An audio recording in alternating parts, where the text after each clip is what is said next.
আসসালামু আলাইকুম ফ্রেন্ডস, কেমন আছেন সবাই? আশা করি ভালো আছেন। আজকে আমরা অনেকগুলি স্টক নিয়ে কথা বলবো, যে স্টকগুলি আসলে ইদানিং আপনাদের দিয়ে আসছি, বাট আপনারা অনেকেই দেখছেন, বাট প্রপার ওয়েতে আপনারা আসলে এন্ট্রি নিচ্ছেন কিনা সেটা নিয়ে কথা বলবো। আর একটা কথা বলবো যে বাজার এত খারাপ বাজারের পরেও যে আমরা কি পরিমাণে আছি, আমরা কি কি স্টক নিয়ে কথা বলবো একটু দেখি। ইপিজিএল আজকে হোল্টেড দিছে, লাভেলো অনেক ভালো পারফরমেন্স করছে। ডেল্টা স্পিন আজকে হোল্টেড দিছে। কেএনকিউ, কপারটেক, এসালন, কেপিসিএল, ইন্ট্রাকো, অলটেক্স, স্টাইলক্রেফট, এই শেয়ারগুলি কতটুকু কাভার করতে পারবো আমি জানি না, তবে চেষ্টা করব এই শেয়ারগুলি নিয়ে সবগুলি নিয়ে কথা বলতে। আর পুরো আলোচনা জুড়ে আমি রাইট ক্লিক জাকারিয়া আছি আপনাদের সাথে, আর আপনারা দেখছেন stock market right click YouTube channel. আজকেও বাজার 17-র উপরে ইন্ডেক্স মাইনাস এসেছে।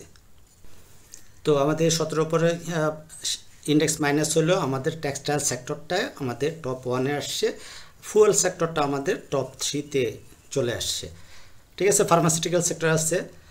আমরা যে শেয়ারগুলি নিয়ে কথা বলবো তার আগে হলো যে এই ব্যাপারগুলো আপনাদের দেখাইলাম। এর মধ্যে আরেকটু কথা বলি, ইন্ডেক্সের যে অবস্থা, সেই অবস্থা নিয়ে আসলে বেশি কিছু বলার নাই। শেয়ার বাজার যে ঝুঁকিপূর্ণ সেটা আমরা বুঝি, যে গত পরশুদিন আমাদের একটা ভালো একটা বাবেল দেখিয়ে গতকালকে আজকে আবার মাইনাস, তার মানে বাজার নিয়ে অনেক প্যানিক। আমরা বাজার অনেক বেশি পাজেল হয়ে গেছে। উত্তরের উপায় কি? উত্তরের উপায় হলো ধৈর্য ধরে আমরা এই শেয়ারগুলি যেগুলিতে আমাদের হোল্ডিংয়ে আছে এগুলি নিয়ে বসে থাকব। প্যানিক হয়ে আমরা কখনোই সেল করব না। আসেন আমরা মূল আলোচনায় চলে যাই। শুরুতেই আমরা ডেল্টা স্পিন নিয়ে কথা বলি। ডেল্টা স্পিন আমরা কি করছিলাম, এই মাসের 11 তারিখে প্রথম আমরা ডেল্টা স্পিন নিয়ে অ্যানালাইসিস ভিডিও আপনাদের সাথে শেয়ার করি। তারপরে আমরা ফাইনাল করি 20 তারিখে। তারপরে আমরা ফাইনাল করি আমরা 26 তারিখে। ঠিক আছে, শেয়ারটা আমরা ফাইনাল করি। তো ফাইনাল কি ছিল আমাদের 26 তারিখ। এই যদি আমরা দেখি এই 26 তারিখ, কিন্তু আমাদের প্রথম ভিডিও ছিল এই 20 তারিখ। 20 তারিখে আমরা বলছিলাম যদি আমাদের 5 টাকা 50 পয়সার উপরে ক্লোজিং নিশ্চিত হয়, মানে 20 তারিখের পরে হলো 21 তারিখে, তাহলে আমরা বাই করব। আমরা যদি এই জায়গায় বাই করে থাকি এবং আপনারা কেউ আমাকে জানাইছেন আপনারা বাই করছেন, তাহলে আমাদের স্টপ লস ছিল 5 টাকায়, আমাদের 5 টাকার নিচে শেয়ারটা যায় নাই। আর আপনারা যখন আমরা 20 তারিখে অ্যানালাইসিস ভিডিও করছিলাম, আমরা বলছিলাম এই আমাদের ট্রেন্ড লাইনে শেয়ারটা সাপোর্ট নিয়েছে, একটা হোল্টেড ক্যান্ডেল দিছে, তারপরে এই যে আমাদের একটা ডজি ক্যান্ডেল, তার মানে এটা পজিটিভ। আমি আবার আপনাদেরকে বলি সাপোর্ট এরিয়াতে পরপর 2টা গ্রিন ক্যান্ডেল মানে বুলিশ সম্ভাবনা দেখায়, মানে এন্ট্রি নেওয়ার কথা বলে এবং রিভার্সাল ইঙ্গিত দেয়, তার মানে রিভার্সাল ইঙ্গিত দিচ্ছে। আমরা যারা পারি না, তারপরে আমরা শেয়ারটা গত পরশু দিনও 5 টাকা 20 পয়সা শেয়ারটা পাইছে। আশা করি আপনারা কিনছেন। আজকে শেয়ারটা একটা স্ট্রং হোল্টেড দিছে। পাশাপাশি আমাদের টেক্সটাইল সেক্টরটা আজকে টপ 1-এ, তার মানে একটা প্রমিজিং একটা শেয়ার এবং খুব ভালো অবস্থানে আছে আপাতত। এই আর আপনারা ভিডিওটা দেখবেন, আপনারা ভিডিও টেনে দেখেন, যেটা খুবই আনএক্সপেক্টেড, কোনো কিছুই বুঝেন না, কি বুঝাইতে চাই সেটা বুঝেন না, তারপর কমেন্ট করেন। কমেন্টের মধ্যেও একটু কিছু কমেন্ট থাকে যে আসলে ব্লেম অনুযায়ী কিছু কথা থাকে, সেটা আমি আশা করি না। আমি চাই আপনারা শেয়ার বাজার থেকে প্রফিট করেন, ভালো প্রফিট করেন, আমার জন্য দোয়া করবেন, আমি যেন আপনাদের এই সেবা দিয়ে যেতে পারি সবসময়। পরবর্তীতে আমরা কোন স্টকটা নিয়ে কথা বলবো, দেখেন ইপিজিএল শেয়ারটাও আজকে ইপিজিএলটা আমাদের শেয়ারটা কী করলো, হোল্টেড দিছে। ইপিজিএল নিয়েও আমাদের ভিডিও দেওয়া আছে। দেখেন 24 তারিখে আমরা ইপিজিএল নিয়ে এই শিরোনামে আমরা দিছিলাম, কোনটা দিছিলাম, ইপিজিএল দিছিলাম, ইন্ট্রাকো দিছিলাম, কেপিসিএল দিছিলাম, যে গোপন খবর শোনা যায়, মানে গোপনে শেয়ারগুলি কিনে নিচ্ছে, এই ব্যাপারটা আর কি শোনা যায়, এই শিরোনামে আমরা আপনাদেরকে ভিডিও দিচ্ছিলাম। যাই হোক, তো ইপিজিএল কি অবস্থা, শেয়ারটা আজকে হোল্টেড দিল। হোল্টেড দেওয়ার পরে ক্লোজিং রেটে যে আমাদের একটু ডাউন আসছে, তবে সমস্যা নাই। আমাদের এন্ট্রি ছিল 20 টাকা 70 পয়সার উপরে, যদি আমাদের ক্লোজিং নিশ্চিত হয়। আমাদের এই দিনই আমাদের ক্লোজিং নিশ্চিত হয়েছে 20 টাকা 70 পয়সা, তাই না? তার মানে গতকালকেও শেয়ারটা আমাদের 20 টাকা 50 পয়সায় 20 টাকা 20 পয়সা পারফর্ম করছে। আমি গতকালকে 20 টাকা 50 পয়সাও শেয়ার কিনছি। সরি, আসলে আমার পার্সোনাল কোডের কথা বলা উচিত না এখানে। যাই হোক, তো সেটা কি করলো, আজকে একটা হোল্টেড দিল। তার মানে সম্ভাবনা, প্রচুর সম্ভাবনা। আমি আপনাদেরকে এই যে ট্রেন্ড লাইন ড্র করে পর্যন্ত দেখাইছিলাম, যে এই যে ট্রেন্ড লাইন ড্র, আমি 2 দিন বা 3 দিন আপনাদের ইপিজিএল নিয়ে কথা বলছিলাম, যে এই যে ব্রেকআউট দিচ্ছে, আবার রিটেস্ট করছে, আবার সে উঠতেছে। এবং এইটাও বলছিলাম যে এইখানে যায় 60-এ টাচ করে আবার 50-এ এসে আশেপাশে এসে সাপোর্ট নিয়ে শেয়ারটা আবার উঠে যাবে। এবং যদি শেয়ারটা উঠে যায় এবং সাইডের উপরে শেয়ার আরএসআইটা চলে যায়, তাহলে শেয়ারটা ভালো পারফর্ম করবে। সম্ভবত এই ধরনের কথাগুলি বলছিলাম। তার মানে আমাদের সম্ভাবনা, অনেক ভালো সম্ভাবনা উকিঝুঁকি দিচ্ছে। তাহলে আমাদের প্রথম যেটা আমাদের প্রফিট টেকিং জোন ছিল মেবি এই 25 টাকা লেভেলে, তারপরে প্রফিট টেকিং জোন ছিল আমাদের 30 টাকা লেভেলে। তারপরে আসি আমরা আমাদের ইন্ট্রাকো কি করলো, এত বড় পতনের পরে ইন্ট্রাকো আজকে কিন্তু ভলিউম সহ ভালো একটা গ্রিন ক্যান্ডেল দিছে। ইন্ট্রাকো আমাদের কি ছিল, একটা প্যাটার্ন ড্র করা ছিল। এইগুলি মুছে দেই, এগুলি আপনাদেরকে কনফিউজ করবে। আসলে আমি এলিয়ট ওয়েব আমি ওইরকম ভালো কিছু জানি না, একটু ট্রাই করে। আমাদের এই যে একটা প্যাটার্ন, এই প্যাটার্নটা ফেল করছে। আমি 2টা প্যাটার্ন আপনাদের ড্র করে দিয়েছিলাম, একটা যে চ্যানেল আর একটা ছিল ওই পিনান্ট। তো ওইটা ব্রেকডাউন করে আমি বলছিলাম যে চ্যানেলে সে সাপোর্ট নিতে পারে, এবং গতকালকে চ্যানেল সাপোর্ট নিয়ে আজকে ভালো একটা দিচ্ছে। আর ইপিএস মেবি পজিটিভ ইপিএস, আমি কত আসছে আমি দেখি নাই। তার মানে এইটাও আমাদের ভালো। এরপরে কি হলো, কেপিসিএল। আমি বলছিলাম যে পাওয়ার, মানে এই পাওয়ার সেক্টরে পাওয়ার যে জমা করতেছে সেই কথাগুলো বলছিলাম। কেপিসিএল যদিও আজকে 13 টাকায় ক্লোজ দিচ্ছে। আমাদের এন্ট্রি লেভেল কোথায় ছিল কেপিসিএলে, মনে আছে আপনাদের? মেবি 13 টাকা 10, 13 টাকা 20 এই লেভেলে। দেখেন একজ্যাক্ট 13 টাকা। অনেক রাফ আছে, আসলে এগুলি মুছে দিই, সব কিছু না রাখাটা ভালো। আপনারা কনফিউজড হয়ে যান, এত ড্র দেখে মাথা খারাপ হইতে পারে, তাই না? এই যে অ্যাকুমুলেশন ফেজ আমরা ড্র করছিলাম, এটা অ্যাকুমুলেশন ফেজ। আমি এবিসিডি প্যাটার্নটাও আমি উঠিয়ে দিই আপাতত। আমাদের এই ছিল অ্যাকুমুলেশন ফেজ। দেখেন আমরা যে MA20 প্লট করি, MA20 নিয়ে কথা বলি। এই যে MA20-তে সাপোর্ট, আমাদের ফার্স্ট আমাদের কেপিসিএল নিয়ে ভিডিও ছিল 17 তারিখে, তারপরে 18 তারিখে কিন্তু হোল্টেড দেয় শেয়ারটা, তারপর ফেল করে আবার শেয়ারটা আসছে এই জায়গায় 12 টাকা 80 পয়সা। আমাদের এন্ট্রি কিন্তু 13 টাকা 10 পয়সায় অথবা 13 টাকা 20 পয়সায়। এখন গতকালকেও শেয়ারটা নিচে নেমে উঠে 13 টাকা 10 পয়সায় ক্লোজ দিচ্ছে। আজকে আবার MA20 13 টাকায় ক্লোজ দিচ্ছে। তার মানে কি? তার মানে শেয়ারটা এখনও তার অ্যাকুমুলেশন ফেজ শেষ করতে পারে নাই, মানে শেয়ারটা আরও হয়তো নিচে আসতে পারে। এই গেছে একটা স্মার্ট মানির আবির্ভাব এই ক্যান্ডেলে বোঝা গেছে। আবার সে হয়তো এই জায়গায় আসবে, তারপরে সে ব্রেকআউট দিবে। আরএসআই কি বলে? আরএসআই বলে দেখেন নেমে সে 60 পার করে 50-এ আসছে, এসে উঠে আবার ফেল করছে। তার মানে হয়তো এইটুকু পর্যন্ত আবার 40 এসে টাচ করতেও পারে, নাও করতে পারে। তার মানে আমরা যদি আমাদের স্টপ লস ট্রিগার কত ছিল, মেবি 12 টাকা 50 পয়সা বা 12 টাকা 40 পয়সা। তাহলে মানে এর নিচে যদি শেয়ারটা পড়ে যায় তাহলে আমরা শেয়ারে থাকবো না। আর যদি আমরা সুযোগ পাই, আমরা এই 12 টাকা 80 লেভেলে আমরা কিছু শেয়ার এখানে বাই করতে পারি, অল্প কিছু। কিন্তু ব্রেকআউট যদি 13 টাকা 10 পয়সার উপরে ফাইনাল থাকে, তখন আমরা একটু কোয়ান্টিটি বাড়িয়ে আমরা নেব। তাহলে আমরা ডেল্টা স্পেন নিয়ে কথা বললাম, ইপিজিএল নিয়ে কথা বললাম, ইন্ট্রাকো নিয়েও কথা বলছি, তারপরে কেপিসিএল নিয়েও কথা বলছি। তাহলে ডেল্টা স্পিন তো বুঝতে পারলেন আজকে আমাদের কোনগুলি এই লাভেলো শেয়ারটা আমাদের ফুড অ্যান্ড অ্যালায়েন্স সেক্টরের লাভেলো শেয়ার, এটা নিয়েও আমরা কথা বলছি গতকালকে না গত পরশু দিন আমরা ভিডিও দিছিলাম। হ্যাঁ, আমরা লাভেলো শেয়ারটা নিয়ে আমরা 27 তারিখে কথা বলছিলাম ট্রেড শেষে, যেদিন একটা অনেক ভালো একটা ক্যান্ডেল দেয়, মানে রবিবার দিন। তো কি ছিল, বোম গুছিয়ে নিয়েছে, প্লাস ইকুয়াল টু প্লাস গুছিয়ে নিয়েছে, মানে শেয়ারগুলি গুছিয়ে নিয়েছে। দেখেন গতকালকে তার লাভেলোর একটা নিউজ আসলো কি,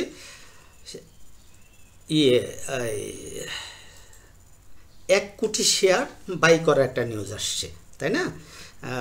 এ কোথায় আছে দেখেন, লাভেলো, হ্যাঁ সরি 1 কোটি না, 1 লাখ শেয়ার বাজার দরে, একক, দশক, শতক, হাজার, অযুত, লক্ষ, 1 লাখ শেয়ার কেনার একটা নিউজ আসছে। আজকে হেভি একটা ক্যান্ডেল দিয়ে লাভেলো শেয়ারটা একটা বড় একটা উত্থান দিল, তাই না? LOV লাভেলো, দেখেন আমাদের কথা ছিল এটা একুমুলেশন ফেজ। এই একুমুলেশন ফেজ থেকে এই দিন আমরা এই 27 তারিখে এই ক্যান্ডেলে দিচ্ছিলাম, আমরা বলছিলাম যে এটা যদি ব্রেকআউট কনফার্ম করে তাহলে শেয়ারটা এইখানে যেতে পারে, গিয়ে আবার ব্রেকআউট করে মানে রিটেস্টে এখানে যদি এসে আবার ওঠে তাহলে আমাদের সেকেন্ড আমাদের টিপিটা এটা।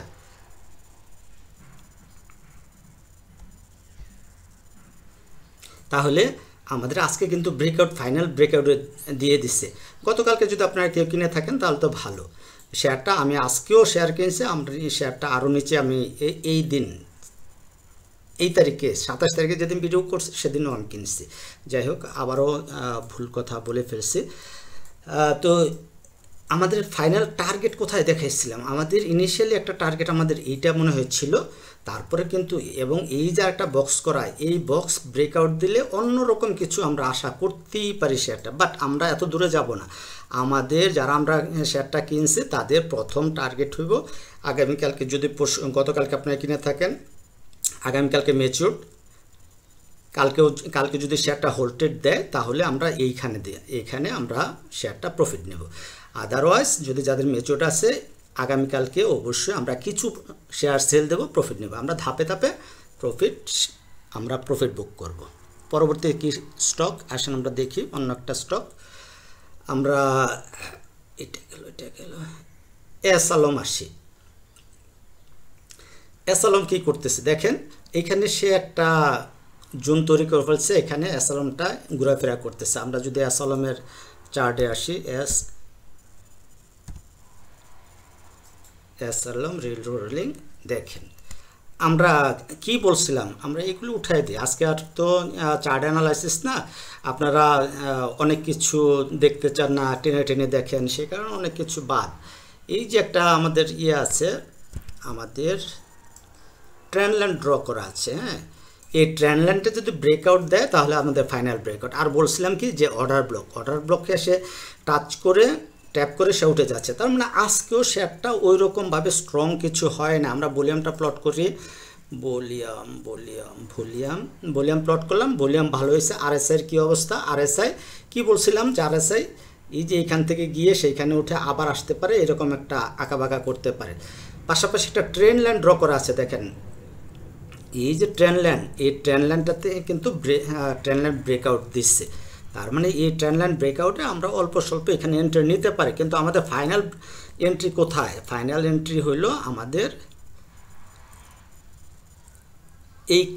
এইটা মনে হয় আমাদের ফাইনাল ব্রেকআউটের ক্যান্ডেল ছিল। তার মানে এইখানে এই 26 টাকা যেতে যেতে সে আরেকটা কারেকশন মানে একটা রিটেস্টে আসতে পারে। সো আমরা এই জায়গাতে আমরা শেয়ারটা এন্ট্রি নিতে পারি, আমরা এবং এন্ট্রি নেব কত টাকায়, কালকে যদি আমরা কমে পাই আমরা অল্প কিছু নিব বাস। বাট আমাদের স্টপ লস হবে, ধরবো আমরা আমাদের স্টপ লস এই যে 17 টাকা 90 পয়সা, ধরুন আমি 17 টাকা 80 পয়সা, অনেক বড় হয়ে যায় তাই না। সো আমরা স্টপ লসটা আমরা 20 টাকা ধরলাম, আমরা স্টপ লস 20 টাকা ধরে আমরা শেয়ারটাতে অল্প অল্প এন্ট্রি নিতে পারি। অ্যাসালম নিয়ে আমি ভিডিও দেওয়াতে আমার এক ভাই অনেক খারাপ কথা বলছে, মন্দ কথা বলছে।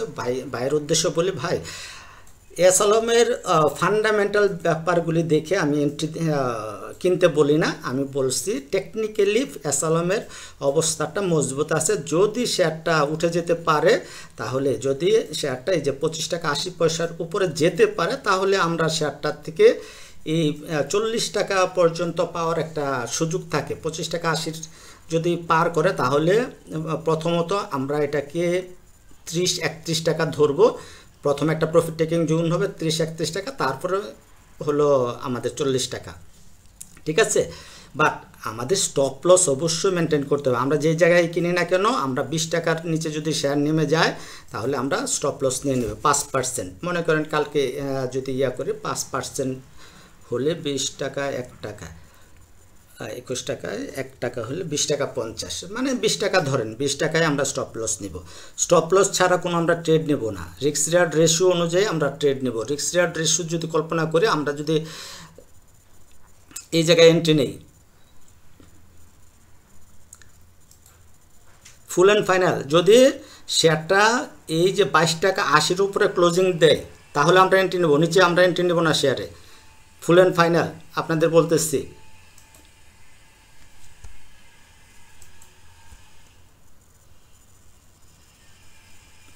22 টাকা 70,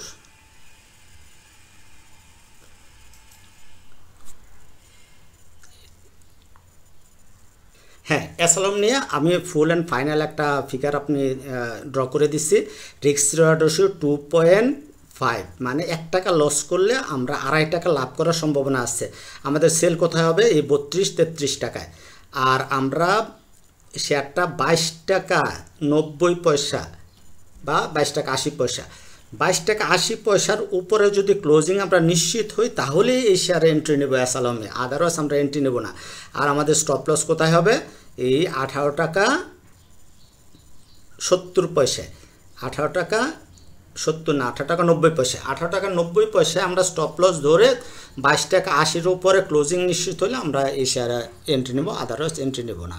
চলুন আমরা ইঞ্জিনিয়ারিং সেক্টরে, যেহেতু টপ 20-তে আছে সেক্টরে, আমরা কপারটেকটাকে দেখি। কপারটেক ইঞ্জিনিয়ারিংয়ের না, COPP।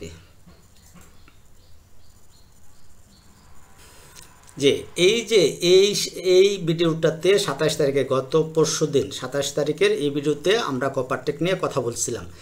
তো আপনারা কপারটেকে এন্ট্রি কোথায়, কিভাবে এইগুলি করে নেবেন, এই দেখেন এই ভিডিওতে। এই যে কপারটেক আছে, কনফিডেন্স সিমেন্ট আছে, EHL আছে, নিউ লাইন আছে, KPCL, ইন্ট্রাকো, EPGL, দেখেন অলটেক সবই আছে এখানে। সো এই ভিডিওটা আপনারা পুরোপুরি দেখবেন, দেখে কপারটেক নিয়ে আপনারা করবেন যে কীভাবে এন্ট্রি নেওয়া যায়, কোথায় এন্ট্রি নেওয়া যায়। দেখেন কপারটেক যদি আমরা চার্ট দেখি, চার্টে কি দেখবো?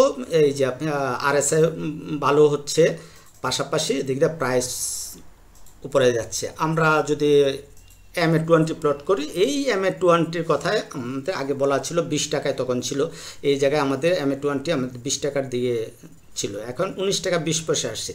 তার মানে আমরা কিভাবে ছোট ছোট নিব, ট্রেড নিব, কিভাবে নিব, সেই কথাগুলি ওই ভিডিওতে দেওয়া আছে, 27 তারিখের ভিডিওতে, আপনারা দেখে নেবেন। পাশাপাশি আমরা দেখতেছি এই যে একটা ট্রেন্ড লাইন আমার ড্র করা আছে, এই ট্রেন্ড লাইনটা ব্রেক করে সে থাকতে পারে নাই, সে নিচে ক্লোজ দিচ্ছে। তার মানে হতে পারে শেয়ারটা আবার এই জায়গায় আসতে পারে। এখন এই জায়গায় একটা অ্যাকুমুলেশন জোন সে তৈরি করতে পারে, কোনটা? এটা তার অ্যাকুমুলেশন জোন হতে পারে, ঠিক আছে। তার মানে আমরা এখানে একটা বক্স ড্র করে রাখতে পারি, এইটা আমাদের অ্যাকুমুলেশন জোন হতে পারে, ঠিক আছে। তাহলে এই অ্যাকুমুলেশন জোন যদি আমাদের হয়, তাহলে এই ব্রেকআউট যদি দেয়, তাহলে আমরা এন্ট্রি নেব। নতুন করে বলতে পারে, আজকে যদি নতুন করে বলি, তাহলে এই অ্যাকুমুলেশন জোন থেকে বের হলে আমরা এন্ট্রি নেব। পাশাপাশি আমাদের RSI যদি এই সাইডের উপরে যায়, আর যদি আমরা রিস্ক নিতে চাই, আমাদের স্টপ লস থাকবে কত? 17 টাকা 17 টাকা আমরা স্টপ লস ধরে, আমরা যত কমে কিনা যায়, এই 18 টাকার আশেপাশে যদি আমরা পাই, তাহলে আমরা একটু অল্প অল্প করে গুছানো শুরু করবো, গুছাবো শেয়ারটা। হ্যাঁ, কেএনকিউ নিয়ে পূর্ণাঙ্গ ভিডিও দিতে চাইছিলাম, অনেকে বলছেন, কিন্তু আমরা কেএনকিউর পূর্ণাঙ্গ ভিডিও দিতে পারি না। দেখেন কেএনকিউর ইপিএস যেটা দিচ্ছে গত 2023 সালের 24 সালে ইপিএস ছিল 1 টাকা 26 পয়সা, এই 25 সালের থার্ড কোয়ার্টারে ইপিএস আসছে 2 টাকা 3 পয়সা। এত ভালো আসার পরও শেয়ারটা কিন্তু এইখানে পড়ে আছে, তার মানে শেয়ারটা কি এখানে পড়ে থাকবে? ডেফিনেটলি না। তাই ওই যে আমাদের ভিডিও কিন্তু দেওয়া আছে 27 তারিখে, কেএনকিউর ভিডিও 27 তারিখে দেওয়া, আপনারা ফুল অ্যানালাইসিস ভিডিওটা ওখানে দেখবেন, দেখে তারপরে এন্ট্রি খুঁজবেন। মানে এমন হতে পারে যে এই যে 210 টাকা বা তার নিচে যদি পাওয়া যায় আরও ভালো। দেখেন এইখানে আমরা দেখাইছিলাম, ওখানে এই যে ফিবোনাচি গোল্ডেন রেশিও, আমাদের স্টপ লস 200 টাকা, এবং ওখানে কিভাবে আপনারা এন্ট্রি নেবেন সেই ব্যাপারগুলো ওই ভিডিওতে দেওয়া আছে। আপনারা ভিডিও দেখবেন। এই যে MA20 যে পজিটিভ যে সিগন্যাল, MA20কে সাপোর্ট নিচ্ছে, হতে পারে আগামীকাল কারো নিচে আসতে পারে। RSI কি বলতেছে? RSI দেখেন, এই যে RSI ট্রেন্ড লাইন দেখেন আঁকা আছে, তার মানে RSIটা এমন হইতে পারে এখান থেকে সে যেহেতু পড়তেছে, এইখানে RSI এই ট্রেন্ড লাইনের সাপোর্ট নিয়ে তারপরে ব্রেকআউট করতে পারে। বুঝতে পারছেন? তার মানে ভিডিওটা দেখলে অনেক কিছু এখানে বিস্তারিত বলা আছে, ওই ভিডিও দেখবেন, ভিডিও দেখে আপনারা ডিসিশন নেবেন। তারপরে আছে অলটেক্স শেয়ারটার কি অবস্থা আছে? এটার কি কোনো নিউজ টোজ? বোর্ড অফ ডাইরেক্টর 30 তারিখ, তার মানে আগামীকালকে তার ইপিএস আসবে। অলটেক্স একটা জেড ক্যাটাগরি শেয়ার। নর্মালি দেখেন ফার্স্ট কোয়ার্টার, সেকেন্ড কোয়ার্টার, 2 কোয়ার্টারই কিন্তু ইপিএস ভালো আসছে, তাই না? তাই আমরা ধরতে পারি থার্ড কোয়ার্টারেও ইপিএস ভালো আসবে, এবং প্রাইসটা এত একটা লোভনীয় জায়গায় আসছে চিন্তা করা যায় না। অলটেক্স, AFF, আমরা চার্টে আসলাম। এই দেখেন ফিবোনাচি গোল্ডেন রেশিও, যারা আমরা ফিবোনাচি গোল্ডেন রেশিও মানে 10 টাকা 40 থেকে 11 টাকা 70, আমাদের এই যে 10 টাকা 90 পর্যন্ত শেয়ার নামছিল, তার মানে এখনও সেই জায়গায় আছে। আমাদের ভলিউম কি? ভলিউম এত বাজে অবস্থা, মানে ড্রাই হয়ে গেছে, এখানে সেলার একেবারেই নাই। আর RSI আস্তে আস্তে উঠতেছে। RSIর একটা ট্রেন্ড লাইন ড্র করা ছিল, সেই ট্রেন্ড লাইন কিন্তু আমাদের ব্রেকআউট দিয়ে দিচ্ছে, তার মানে শেয়ারটা আমরা খেয়াল রাখতে পারি, নজর রাখতে পারি। এই যে ট্রেন্ড লাইন ব্রেকআউট দিচ্ছে, এইখানে RSI কি করতে পারে?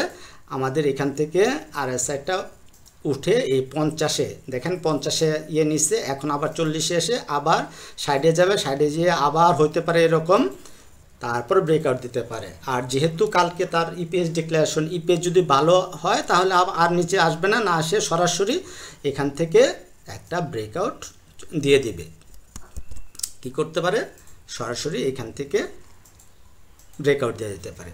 তাই ভিডিওটা দেখবেন, ভিডিও দেখে ডিসিশন নেবেন, ফুল যে অ্যানালাইসিস ভিডিও ওগুলো দেখবেন। তারপরে এদিকে একটা ট্রেন্ড লাইন আমাদের ড্র করা আছে, এই ড্র করা এই ট্রেন্ড লাইন ব্রেকআউট দিলে হইলো আমাদের মূল চিন্তা ভাবনা। ঠিক আছে, তাহলে এই ছিল আমাদের আজকের আলোচনা। আশা করি এই আলোচনাটা আপনাদের জন্য উপকারে আসছে। আপনারা লাইক কমেন্ট করে আপনাদের মতামত জানাবেন যে আসলে ভিডিও ভালো লাগে কিনা, আমি নতুন ভিডিও আপনাদের জন্য আপলোড করব কিনা, ওই সিলেক্টিভ কিছু স্টক নিয়ে কথা বলবো কিনা, কোন স্টক নিয়ে আপনাদের সাথে কথা বলবো, এই ব্যাপারগুলি জানাবেন।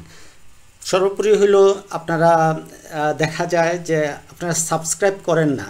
আমার চ্যানেল দেখলাম প্রায় 90% ভিডিও, আপনারা যারা ভিডিও দেখেন তার 90% বিনিয়োগকারীরা সাবস্ক্রাইব না করে শুধু ভিডিও দেখে যান। অনেকে লাইক দেন, আবার অনেকে লাইক দেন না, কমেন্ট তো করেন খুব মুষ্টিমেয় কয়েকজন লোক। তাই আপনাদের কাছে রিকোয়েস্ট, আপনারা সাবস্ক্রাইব করে নেবেন, বেল বাটন অন করে নেবেন। ধন্যবাদ, ভালো থাকবেন, আসসালামু আলাইকুম।